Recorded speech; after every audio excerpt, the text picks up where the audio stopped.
Hi guys, we're live from Simon & Schuster for the Book Club Favorites program. We're talking about this month's pick, which is Dear Mrs. Bird. I'm Kara Watson, the book's editor, and also I work in marketing. I'm Stu Smith. I work in sales here at Simon & Schuster. And I'm Maddie. I work in digital marketing and video here at Simon & Schuster. So if you've tuned in before, you know that we run a giveaway. So 5 people can win a copy of Dear Mrs. Bird and next month's pick, which will be revealed at the end of our conversation. So just ask a question in the comments and you'll be entered to win. So Dear Mrs. Bird, hopefully you've read it, but if you haven't yet had the treat, The pleasure. It's a really charming story set in World War II era London. It opens in 1940 and it introduces a woman named Emmy whose dream is to be a war correspondent. And she sees her dream job listing in the paper and she goes for an interview at, well, I don't want to do it. Well, Yeah, how you much? can- Okay.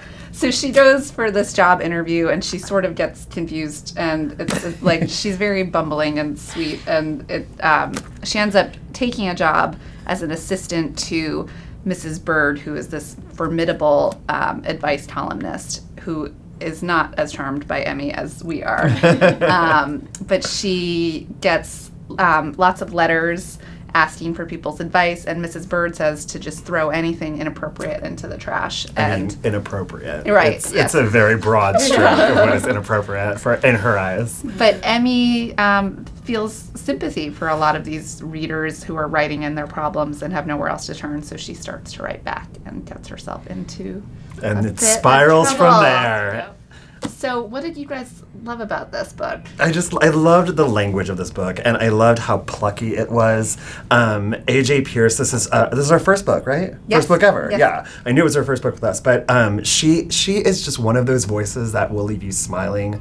I was reading this late into the night, and I couldn't help but feel joy, and all my day's worries were kind of melted away. And I just love books like that. What I about think you remember telling me like when this came out, the news here was quite rough, and Yes. you would like use the news it here in as, America. Yes. a little like reprieve. It was during very the- nice to turn off CNN and anything and have AJ Pearce take me away. It was like a warm bubble bath. But Maddie, you've read more recently. I did, and I feel like I gained like some new best friends by reading this book. I felt like some of the characters were just so relatable and really like, yeah, like I would sit down and go have coffee with all of them and go out to Absolutely. drinks and talk about our problems in life and feel like I was around friends. It really Yeah. is about like having a best friend. It is, Yeah. absolutely, and I loved that, and I was so charmed by it as well, and I just instantly like fell in love with this time and the language that they used in it. Just instantly hooked me, and I was like, I'm always smiling, I'm always happy. This is the world I want to be in for the next however many pages. Yeah, So- and it really has that kind of a British chin-up attitude. Totally. You know, that we talked about that when we were first getting it, because again, you know, we were going through a rough time. We were all kind of looking for a way to keep smiling down the street. Right. And the Brits are really good at doing Yes, that. right. Thank you for teaching us, AJ, and everyone. So to me, it really stood out because it's different from your usual World War II novel. Absolutely. Some of the reasons we already touched on, but did you have any other thoughts on? You know, I thought it was really interesting that this one took on a woman entering the workforce Yeah. during World War II. With kind of a clear vision of where she wanted to go. It might not have been the dream job, the first one, you know, but had a very clear vision and had her convictions and her wits about her. It wasn't like, someone left me and went off to war, so now I'm forced to work in a factory. It was just very like, okay, we're in wartime, like I gotta get my stuff together. Someone did leave her and went to war, remember? But that she handles it in such a funny way. She has such a light touch about. I meant it wasn't so woe is me. Totally Yes, right. yes, that does happen It to like her. You're hits right. that relatable point, but Yeah, it was more in a like different pull at way. my bootstraps Yeah, totally. left me versus like, oh no, now I'm like I'm destitute. And I love that she wanted to work and she wanted to get out there and she had these totally. like dreams for herself that just happened to be set against wartime. Right, yeah, it was more of like it just plopped you down into what sort of, you know, everyday people were kind of going through. It wasn't Yeah. like this necessarily like heartbreaking trauma story. It Right. was, you know, these are real people and real problems, and they matter just as much. Yeah, and I mean there are I don't want to say the whole book is light and fluffy, because there are traces of war in this book. There's a major incident. I don't want to give anything away, but there is a major incident that I pulled at my heartstrings for sure, and I was like, oh, I don't know what I would have done in that situation. But there's still, you know, everybody pulls through it. Everybody pulls together, and they're all checking on each other, and they're all making sure everybody's okay. And I think it's really nice to see that kind of heart in a book. It's true. Well, and she does, you know, kind of contribute to the war effort in her own way, but that's not like the main focus of the book in a lot of ways. It's like this secondary aspect that just creates the world and, you know, the bonds of friendship that you see and the importance of that, which I loved. I'm looking at my phone because we have some audience questions on the questions from the phone. audience. So Betty wants to know, what did the author do before she was a writer? I can answer this one. She worked in PR in the music business I didn't know for that. a long time. And so she really has really good instincts, I think, when it comes to promotion. And it's a very genuine way that she does it. Organic. And thoughtful. Yeah. Elizabeth wants to know if she had a say in the cover. Of course she did. Oh. Of course she did. Let's bring up the cover, Some of us, Elizabeth. a lot of us had a say in the cover. So this was the hardcover. Is that As you the can one I see. have. which Yeah. I thought was like so fresh and fun and fitting of the story and cheerful, which is something we're really going for. But a lot of the response we got was that we needed sort of a more down the line historical fiction look, like that the market really wants something more like this. Yeah, there. You know, a lot of people like to see the period clothes like on the cover, and the feedback was we wanted to kind of focus on the friendship a little bit more on the cover instead of having the singular person True. have the Yeah. friendship going on. What were your thoughts? So yeah, but AJ definitely had a say. Like at right. first we had her in a hat, and you know we tried different outfits, and AJ was like, "Is this too like casual for the workplace?" Like Emmy is like serious and wants to be taken seriously. Yeah. Like, is this too flirty? Yeah, and we changed the color a few And times. we changed the color, but we always loved these typewriter keys because Yeah. letter writing is so essential to the novel. I love those too. That we had to definitely retain that. For I want us to have a typewriter out here today. I but know, we that couldn't would've find been one. so In fun. I don't know if we have a typewriter anymore. I know. But speaking of letter writing, AJ really wanted to be here and actually wrote a letter, so maybe this is a good time for me to Sure. share. And I That's nice. like said, I'm gonna have to resist my temptation to do it in her cute accent. Hi everyone, it's AJ here. I just wanted to say hello to everyone tuning in. Do we still say tuning in? We do. Good grief, I sound about 100. Poor old duck. To join Kara and Stu and Maddie at this Facebook Live chat. I wish I was in New York to join in, not because I really love New York, not least because I really love New York. She does love New York. But I am in the UK working on my next book, more on that, which is the sequel to Dear Mrs. Bird. Oh. I really hope that raises a cheer rather than you all throwing things at your screen. Please do let the team know what you think about the book. I'm sure they'll be really happy to answer questions too. And if you have anything you'd like to ask me, please write in the comments. I'm going to try to join in, if not live, then right after the chat. I'm traveling at the moment, but plan to catch up as soon as I can later tonight. I also just want to say thank you so much to everyone who has bought, borrowed, reviewed, talked about, and spread the word about Dear Mrs. Bird. I'm so grateful for all your support. It has been a dream to be published in the USA, Yay. and I'm hugely thrilled with the paperback. I love the hardback cover. Oh, here we go. And now I really love this one too. Do tell us which one you prefer. Oh. As I'm Take a over vote. here and can't see it, if you get a chance to see the book in a real live bookshop, it would be brilliant if you could post a picture and tag me in. I'd love to see it. Anyway, huge thanks again. Have a great book club meeting. And embarrassing plug alert, if you'd like to see more stuff from me about Dear Mrs. Bird, writing, and what I'm up to in general, do follow me here on Facebook or on Instagram and Twitter. I'm at AJ Pearce on them all. Take care and bye for now, AJ. P.S. I was going to write this letter as if it was from Mrs. Bird, but I didn't think it would be fair on Kara to have her read it out while shouting assertively all the way through, like caps. You know, I love the way she uses caps and, that's- and the like. yes. You know, Oh, I thought it was it's so fun. Yeah. And Oh my so god. indicative of each character too. I feel like Yeah. what was capitalized and everything. Like, Yeah. oh, it was just so fun. It's so fun. It's, That's so nice of her to write a letter I for know. us. She's the best. I And think she we're- really will answer your questions. We are going to post a copy of that letter Oh, yes. in our comments or somewhere. You'll be able to find You'll it. find it. Yes, that's hilarious. And I love that she almost read it as Mrs. Bird because, you know, Mrs. Bird was one of those villains you kind of love to hate. Oh, am I Oh, like sure. alone in that? Yeah. Like, we've all had that stodgy boss. We've all had that boss who's, if not always, sometimes you're like, oh, well, that was a little prudish. Like, I don't know if we need to take the rules that far. And so I loved watching these two ladies navigate each other, you know, kind of the older generation and the new generation amidst this very trying time in their country, you know, trying to, because, you know, Mrs. Bird is very like, the last thing people need is controversy right now. There's enough going on. And I can see her point to some degree. But I think what AJ's done so well is create just one of those villains that will stay in your mind and give you, I think, plenty to talk about in your book clubs. For sure. You know, well, you'll remember your first boss, your first job, anytime that you've had controversy in the workplace. I think there's a lot to talk about there. Definitely. Just want to remind you that if you ask a question in the comments, you're entered to win our giveaway of Dear Mrs. Bird and also next month's pitch. So ask those questions. I have a new one. Oh. Suzanne wants to know what the inspiration for the book was. Oh, do you know that? I do. So AJ has an extensive collection of women's magazines from the 1940s. Oh. And she's been collecting them for a long time, and she has this great trove. And she just talked about the voice that came across, and even just looking at the advertisements really inspired her. And she would read these letter pages.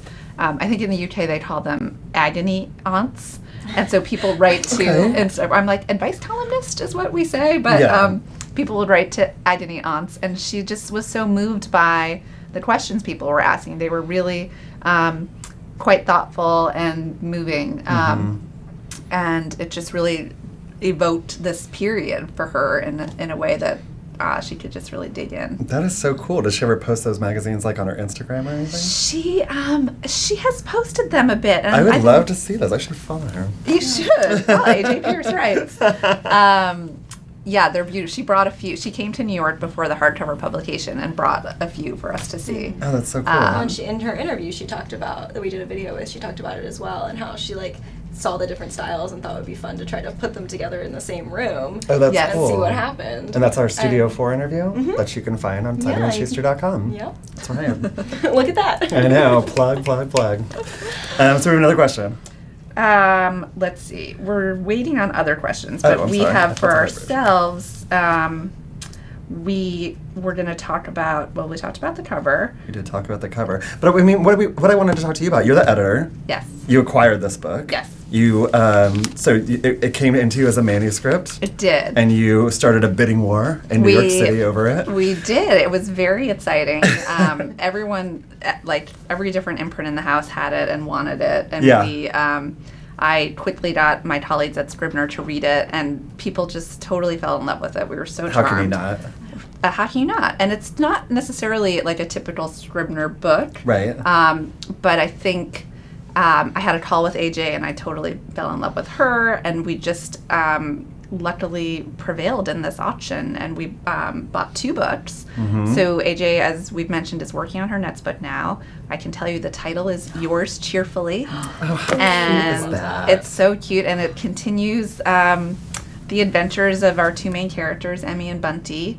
And Don't say more. Don't give away that ending. But I wanted to ask you the editing process with how was it? Did you have a lot of notes? Is this basically what came in, or? It was pretty clean. Yeah. And she has a fantastic editor in the UK. Oh, okay. So we all work together. That's like fun. I actually gave my notes to the UK editor so she could pull it all together, so AJ could sort of have all of our notes in one spot. But it was So it's not overwhelming for Exactly. her. Yeah. But it was a great collaboration, and it was, it wasn't drastically different from what you're reading now, but a few scenes we just sort of wanted to raise the stakes a bit, heighten and tighten, as they say. How long does that process usually take? It was a few months. A few months. It was a few months. How long does it take for her to write this book? Do you know? I'm not sure. Yeah. I'm not sure. We'd have to ask her. Ask her. She'll answer in the comments. AJ, how long did it take you? I'd be interested to know. I'm always just curious about these things.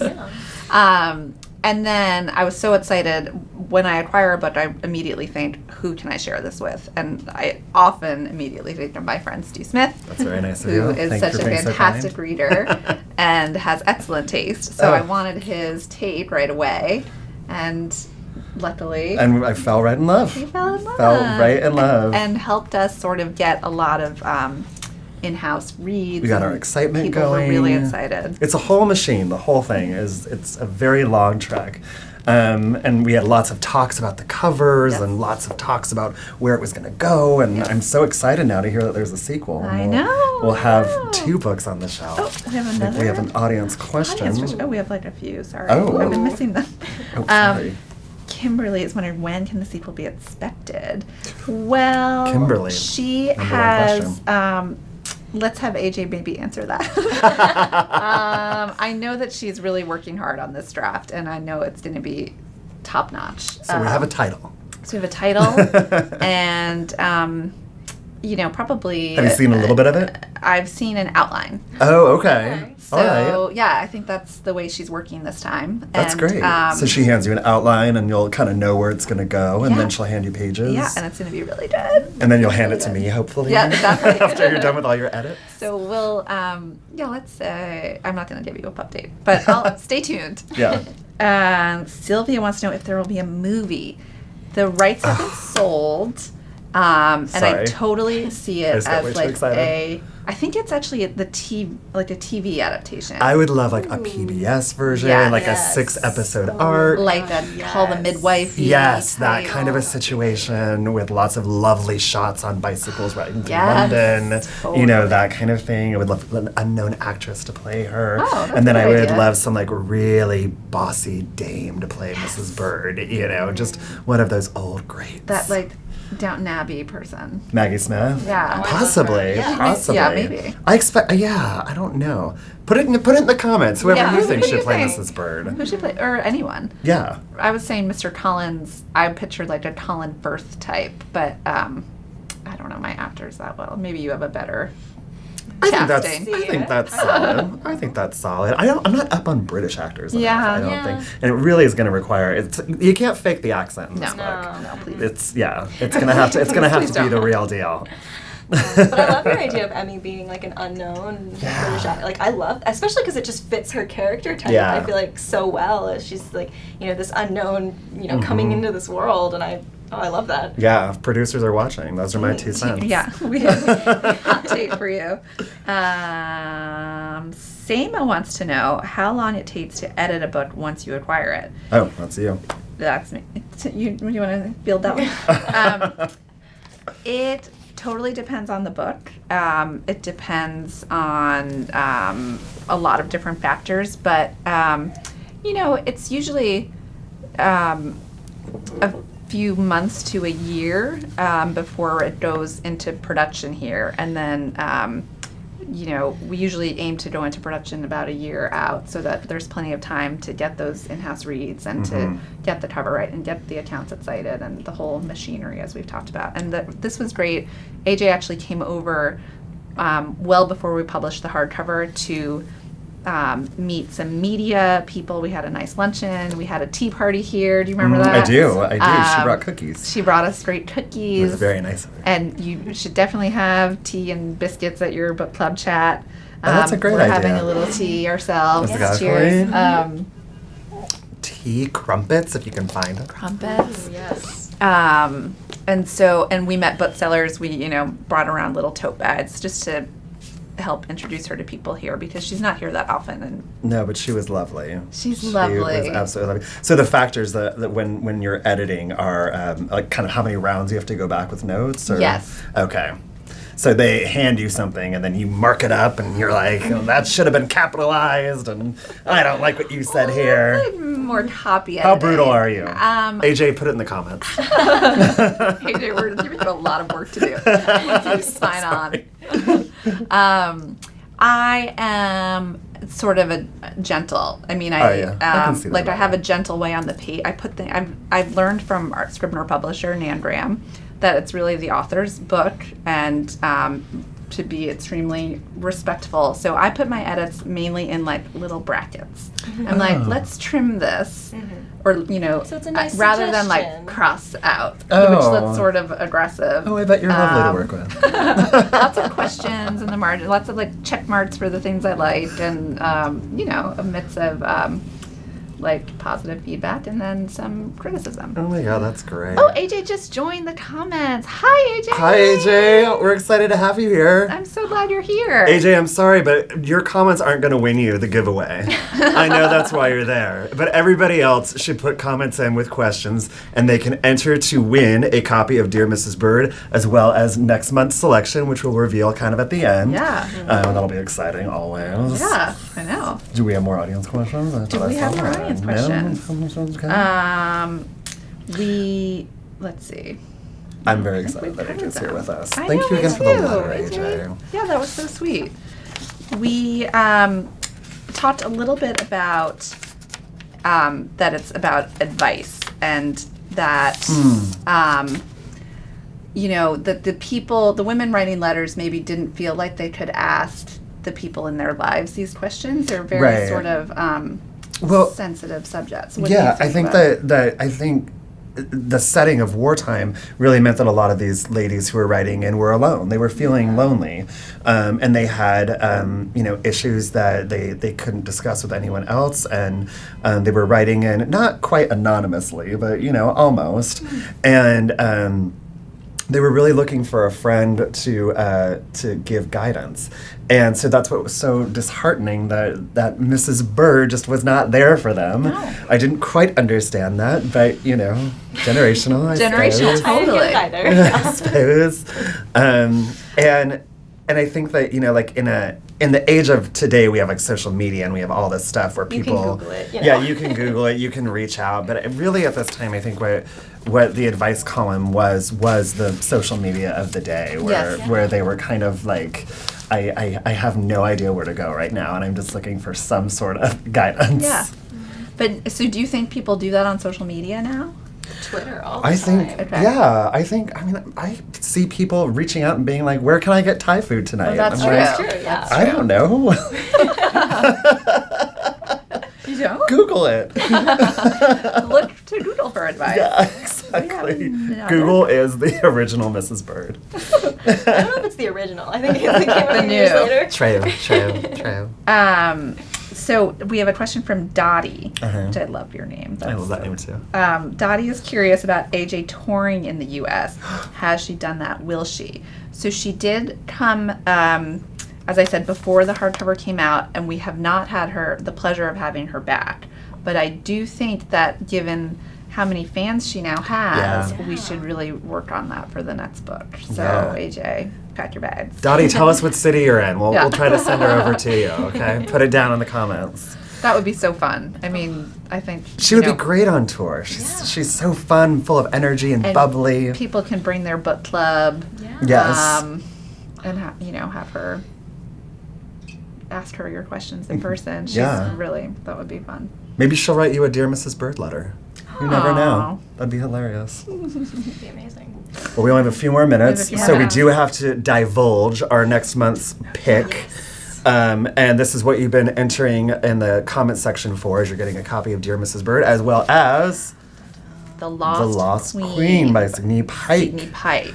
So this, you probably know more about this than I do. Yeah, Like this is a fantasy novel, and it is. I mean, it's very much for fans of Game of Thrones. So it's the perfect pick. Like if you just finished the series and you have everybody that's obsessed with it, and you want to find a book that might go with that. And it's the first in a trilogy? It is the first in a That's trilogy. exciting. Yes, Yeah. we're really excited about it, and she is a fresh young author that we just signed on. This is her first book with us.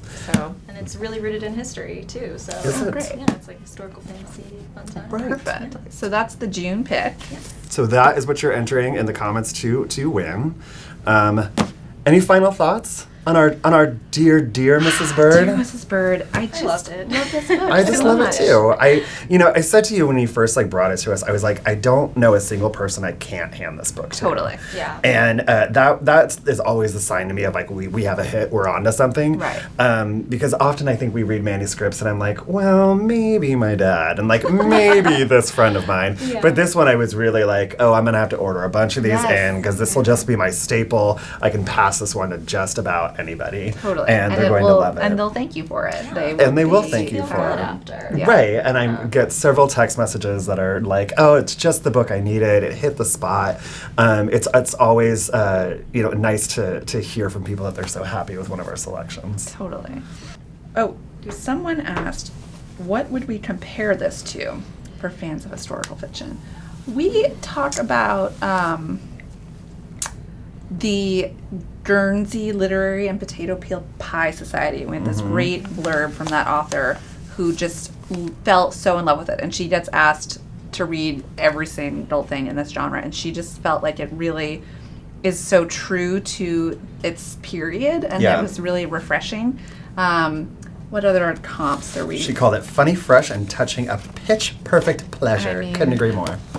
I would say Lilac Girls. Lilac If Girls. your book group was reading Lilac Girls, I think I would compare it to a lot of the World War II stuff that's out there. I just. You can think Nightingale, you can think the Kristen Hanna when you're if these are books that your book club has really enjoyed, you're definitely going to want to go on in this route. But also, I think you want to go in this route if you just love anything that's fun and fresh, Right. and very up-spirited. Yes, uplifting. Uplifting, like that. That's what you want to go for. If you're, I don't know, maybe your group just read a really sad and depressing Marley and Me type book, Yeah. and you guys are looking for something to pick everybody up. This is your pick. That's So the good one. for summer, really. Yes. Like, Oh yeah. It'll be perfect at any beach house. All right, we are being told to wrap it up. So thank you so thank much. you guys so much for joining us. Join us next month when we talk about The Lost Queen, Sidney Pike. We'll be right here. You can keep commenting even after we're gone. And who knows, AJ's on the line. She might just reach out to you. She might.